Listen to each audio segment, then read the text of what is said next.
Assalamualaikum warahmatullahi wabarakatuh. Bismillah walhamdulillah wassalatu wassalamu ala rasulillah wa ala alihi wa sahbihi wa man tabi'ahu wa walah. Rabbi shrah li sadri wa yassir li amri wahlul 'uqdatam min lisani yafqahu qawli. Subhanaka la ilma lana illa ma 'allamtana innaka antal alimul hakim. Rabbana anfa'na ma 'allamtana, Rabbi 'allimna alladhi yanfa'una, Rabbi faqihna wa faqih ahlana wa ahbabana wa jami'al muslimin muslimat. Alhamdulillah Allah masih memberi kita kesehatan. Alhamdulillah Allah masih memberi kita kekuatan. Allah masih memberi kita kesehatan, kekuatan dan kesempatan. Ada orang yang sehat, kuat tapi tak sempat. Kita masih diberi kesempatan, alhamdulillah, kesempatan untuk mendatangi rumahnya di pagi hari, yang setiap orang yang bersyahadah dipanggil ke rumahnya. Setiap orang yang mengakui asyhadu an la ilaha illallah dipanggil ke rumahnya 5 waktu. Maka di antara panggilan azan itu asyhadu an la ilaha illallah wa asyhadu anna muhammadar rasulullah, ataupun asyhadu an la ilaha illallah asyhadu anna muhammadar rasulullah. Orang yang datang ke masjid memenuhi panggilan ilahi, panggilan azan, berarti dia merealisasikan syahadahnya. Syahadah itu perlu dibuktikan, perlu diterapkan, perlu direalisasikan. Bukan diucap di lidah saja, perlu dilaksanakan dengan anggota badan, dengan amal perbuatan, dengan dakwah bilhal, dakwah dengan perlakuan. Baiklah ya, kemarin kita ambil sedikit ayat 1 surah Al-Ghasyiyah. Hal ataka hadisul ghasyiyah. Surah Ghasyiyah ayatnya 26 ayat. Kita ambil 1 ayat saja, itu pun belum selesai. Apa maksud ayat itu kemarin? Rasulullah dan sahabat pernah menangis karena berinteraksi dengan hal ataka hadisul ghasyiyah. Tangisan Rasulullah berawal dari tangisan seorang warga emas, muslimah, mukminah, salihah. Dia membaca Quran di malam hari, sesudah Isya dibacanya hal ataka hadisul ghasyiyah. Ratusan kali dibacanya sambil menangis, sambil berdoa. Menangis dan berdoa. Ini salah satu kaidah membaca Al-Quran. Salah satu kaidah membaca Quran, kita baca ayat-ayat yang bertempat di hati. Dan kalau kita perhatikan ayat itu semuanya bertempat di hati. Tapi kesannya ada yang kuat, ada yang tak kuat. Kesannya ada yang kuat, ada yang tak kuat. Hal ataka hadisul ghasyiyah. Kalau makna literalnya, makna letterleknya, sudah sampaikah kepadamu cerita hari kiamat? Maknanya, tahu tak hari kiamat itu macam mana? Allah menanya nabinya. Allah menanya hambanya. Nabi dan umat ditanya tentang pertanyaan hal ataka hadisul ghasyiyah, sampai tak cerita hari kiamat. Nah, sebelum surah Al-Ghasyiyah ini ada surah Al-A'la, sabbihisma rabbikal a'la. Di situ pun cerita hari kiamat juga. Apa ceritanya di sini? Cerita hari kiamat di sini, la yamutu fiha wa la yahya. Orang yang berada dalam neraka, ini cerita neraka ya, mati tidak, hidup tidak. Keadaan orang tuh, jadi macam mana? Hidup mati, hidup mati, hidup mati, hidup mati. Dalam satu sumber ada diceritakan keadaan orang dalam api itu katanya 40 kali mati dalam 1 menit. 1 menit 60 detik kan, 60 saat kata orang Malaysia. Yang 60 detik itu mati hidupnya 40 kali. Bayangkan canggihnya api itu, dalam semenit puluhan kali hidup mati. La yamutu fiha wa la yahya. Mati tidak, kalau mati habis masalah. Tidak ada lagi ceritanya. Maka ada keluhan penduduk neraka dalam Quran. Penduduk neraka ini karena saking siksanya, sangat susahnya yang mati itu, akhirnya mereka apa? Mereka meminta supaya mati saja. ayat 77 surah Az-Zukhruf. Wa nadau ya Malik, penduduk neraka menyeru malaikat Malik, ya Malik, oh malaikat Maliknya, liyaqdi alaina rabbuk, kalau boleh kami nak mati saja terus, nak tahan lagi ini. Ayat 77 surah Az-Zukhruf. Wa nadau ya Malik, penduduk neraka berseru, menyeru, memanggil, ya Malik, wahai malaikat Malik, liyaqdi alaina rabbuk, kalau boleh kami mau mati saja terus, selesai masalah, tutup buku. Qala innakum makithun, jawab malaikat Malik, nanti kamu beginilah nasib kamu seterusnya makisun, kekal abadi. Tengok di sini ya, penyebab orang itu masuk neraka, laqad ji'nakum bil haqq, sudah ada agama dikasih sama kamu, sudah ada masjid, sudah ada Quran, sudah ada ilmu, walakinna aktsarakum lil haqqi karihun, tapi kebanyakan kamu tidak mau ke masjid, tidak mau baca Quran, tidak mau ilmu. Ini puncanya. Kenapa kamu masuk neraka ini? Laqad ji'nakum bil haqq, sudah ada kebenaran agama dulu. Wa tawasau bil haqq, agama sudah ada sama kamu. Ada pengajian, ada tausiah, ada tazkirah, ada buku yang biasa, ada buku elektronik, ada ceramah, ada di YouTube. Mau di YouTube jutaan ceramah di YouTube, tinggal memilih saja, pandai-pandai memilih saja. Tapi kamu pilih yang lain, kamu tak pilih ceramah. Yang lain dipilih, anak-anak yang lain, kartun dipilihnya, mainan dipilihnya. Tidak diajak anak berinteraksi dengan kalamullah dalam media. Tidak dididik mereka, bahkan hati mereka diracuni oleh media yang dikasih sama mereka.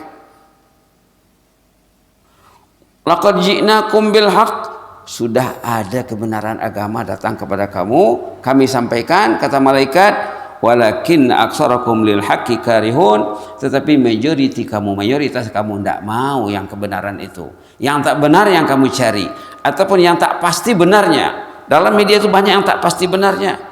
Ada yang gangguan saja, ada yang la ilaha illallah, tidak tahu kita apa di dalam. Yang baik ada, tapi tak kamu ambil. Yang kamu ambil yang tak baik. Laqad ji'nakum bil haqq, sudah ada kebenaran, itu yang tersebut dalam watawasau bil haqq. Al haq itu kebenaran agama. Watawasau bil haqq dalam suratul Asr ya. Ayo kita baca sama-sama suratul Asr. A'udzubillahi minasyaitonir rajim. Bismillahirrahmanirrahim. Wal 'asr innal insana lafi khusr illa alladhina amanu wa 'amilus salihati wa tawasaw bil haqq wa tawasaw bil haqqi wa tawasaw bis sabr. Al haqq itu ajaran agama. Wa tawasaw bil haqq, sampaikanlah ajaran agama itu. Kalau bisa ngomong-ngomonglah. Kalau bisa bertanya, bertanyalah. Tidak tahu bertanya, tahu menyampaikan. Jangan sagan batanyo, sasek di jalan, sagan bagalah, anyuk sarantau. Anyuk sarantau, anyuk sampai di jahanam nanti anyutnya. Kenapa? Tidak mau bertanya, tidak mau mendekati, malah menjauhi, na'udzubillah. Jangan membenci, sudahlah ya. Ini ceritanya ya. Ceritanya apa? Penduduk neraka, hidup tidak, mati tidak. Di mana dalilnya? La yamutu fiha, tidak mati di dalam neraka itu. Wala yahya, hidup tidak, mati hidup, mati hidup, mati hidup. La ilaha illallah, la ilaha illallah. Itulah dia ya. Jadi itu dalam surah Sabbihisma rabbikal a'la. Apa ceritanya di situ? La yamutu fiha wa la yahya. Apa puncanya, penyebabnya, faktor penyebab? Tengok ayat sebelumnya. Tengok ayat sebelumnya. Fadzakir in nafa'ati dzikra, sampaikanlah tazkirah, sampaikanlah ilmu kalau dianggap bermanfaat. Kalau masih ada orang mendengar, mesti disampaikan, jangan diam. Fadzakir menyuruh memberi tazkirah. Kata-kata tazkirah asalnya pada zakir. Zakkara yuzakiru tazkirah. Kata-kata tazkirah diambil pada zakir. Dzakkara yudzakiru tazkirah. Fadzakir, sampaikanlah tazkirah itu. In nafa'ati dzikra, kalau mau orang mendengar, masih ada mendengar. 3 orang, 5 orang, enggak apalah, di bawah 10 orang enggak apa, sampaikan saja. Saya dzakkaru may yakhsha. Orang yang takut kepada Allah, dia akan menerima tazkirah tadi. Orang ada perasaan takut di hatinya, dia akan masuk di hatinya tazkirah. Wa yatajannabuhal ashqa. Ashqa itu kalau makna literalnya si celaka. Insan yang celaka tidak akan mau mendengar katanya.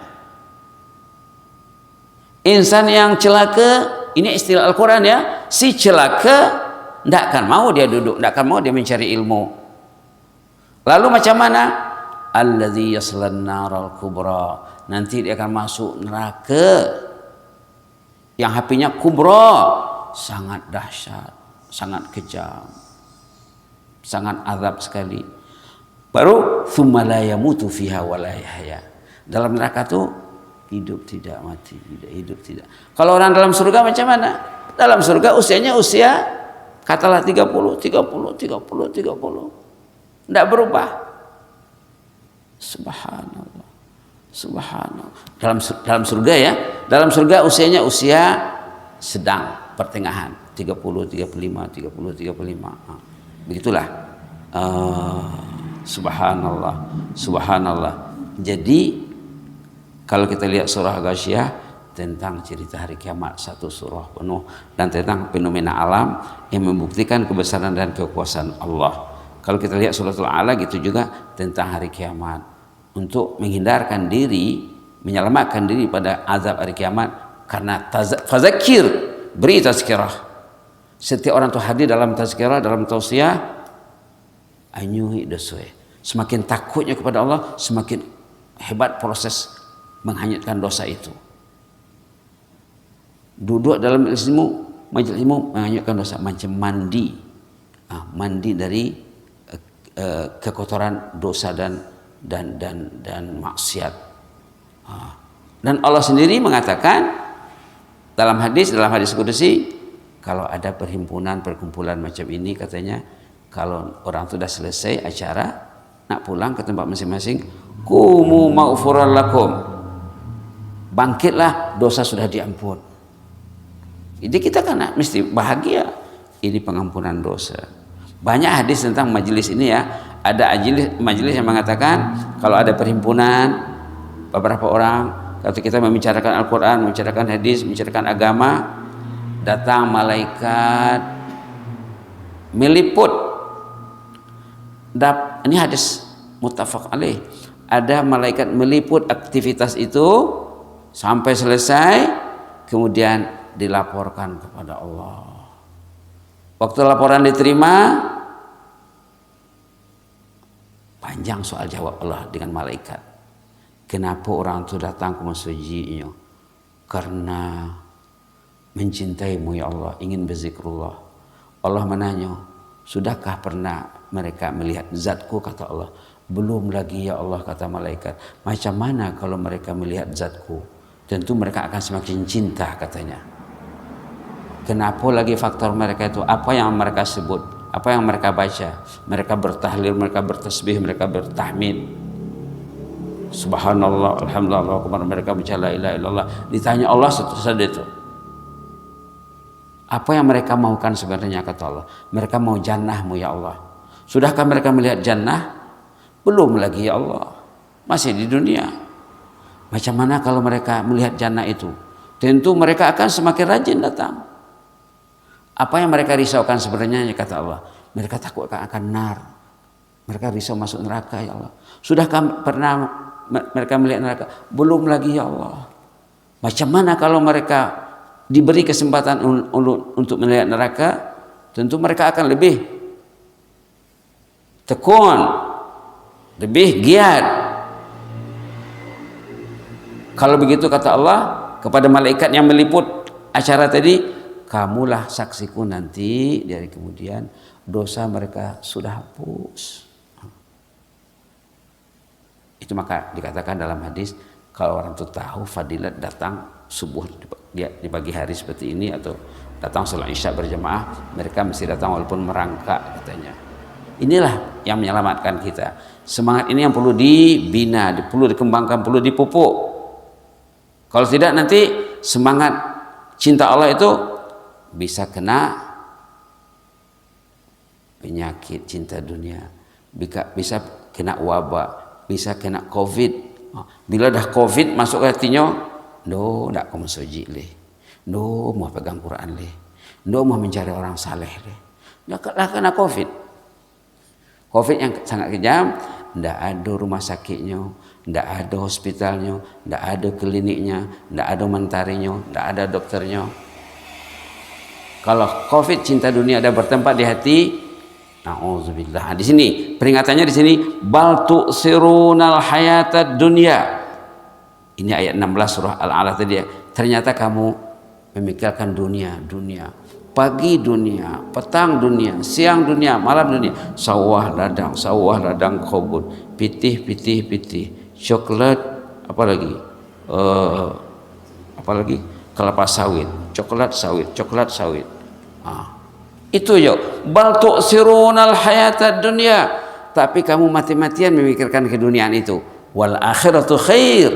Justru akhirat lebih baik lagi. Wa abqa, dan kekal. Akhirat itu kekal. Dunia tidak kekal. Rumah ketinggal, kekayaan tinggal, kendaraan tinggal, kebun tinggal, sawah tinggal, ladang emas perak tinggal.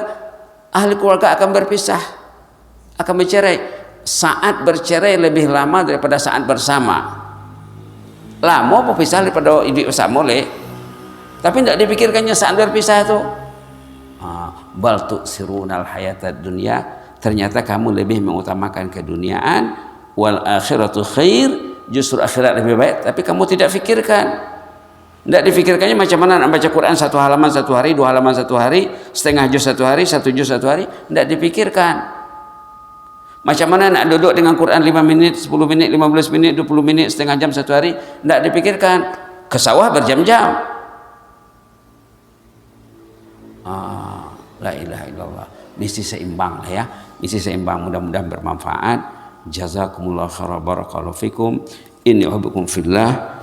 Allahumma zidna wa la tanqusna, wa akrimna wa la tuhinna, wa a'tina wa la tahrimna, wa athirna wa la tu'sir alaina, wa adina wa adana ya karim. Ya Allah, jadikanlah kami ini hamba yang mencintai majelis ilmu ya Allah, mencintai kesalehan, mencintai ketaatan, mencintai Islam, mencintai al-haq, kebenaran ya Allah, mencintai ulama, mencintai Rasulullah, mencintai kitabullah, mencintai rumah Allah, mencintai Allah ya Allah. Jadikanlah kami hamba yang mencintaimu ya Allah. Ajarlah kami jalan-jalan mencintaimu ya Allah. Tunjukilah kami jalan-jalan kecintaan ya Allah. Palingkanlah hati kami daripada perkara-perkara yang melalaikan kami, yang membuat kami hidup lengah dan lalai. Ya mujibas sa'ilin, ampunlah dosa kami, dosa ahli keluarga kami, ibu bapak kami, kakek kami, nenek kami, saudara kami, anak cucu, anak menantu, kaum kahanggi, penduduk kampung, dan pengurus kampung yang sudah meninggal. Ampunkan dosa mereka ya Allah. Ampunkan dosa mereka ya Allah. Jadikanlah pengurus kampung yang hidup sekarang menjadi pemimpin kami menuju jannah ya Allah.